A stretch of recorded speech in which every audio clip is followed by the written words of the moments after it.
வந்த வேலை நல்லபடியா முடிஞ்சதும் காலையில ஒரு 11:30 மணி கிட்ட அம்மா வீட்டுல இருந்து கிளம்பி வீட்டுக்கு வந்தாச்சு. இந்த கொளுத்துற வெயில்ல டிராவல் பண்ணி வர்றதே கண்டிப்பா டயர்ட் ஆயிடும். வீட்டுக்கு வந்து சமைச்சிட்டு இருக்க முடியாதுன்றதுனால அம்மா வீட்லயே சமைச்சு பேக் பண்ணி கொடுத்து விட்டுருந்தாங்க. வந்ததும் சாப்பிட்டுட்டு அப்படியே கொண்டு வந்த லக்கேஜ் எல்லாம் ஓபன் பண்ணி அந்தந்த இடத்துல எடுத்து வச்சதும் கிச்சன்ல வச்சிருக்க மணி பிளான்ட் பாட் எல்லாம் வாஷ் பண்ணி தண்ணி மாத்தி அரேஞ்ச் பண்ணி வச்சுட்டு அப்படியே கம்ப்ளீட்டா பெருக்கி வீட்டை சுத்தம் பண்ணி முடிக்கிறதுக்குள்ள சைட் பை சைடு அம்மா மாப் பண்ணி கொடுத்துட்டாங்க.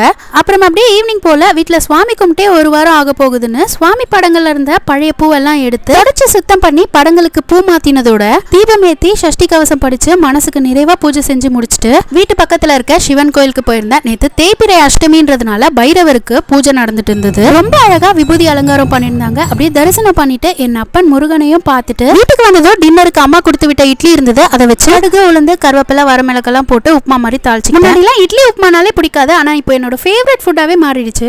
இந்த மாதிரி உங்களுக்கும் ஏதாவது டிஷ் இருக்கான்னு சொல்லுங்க. தேங்க்ஸ் ஃபார் வாட்சிங்.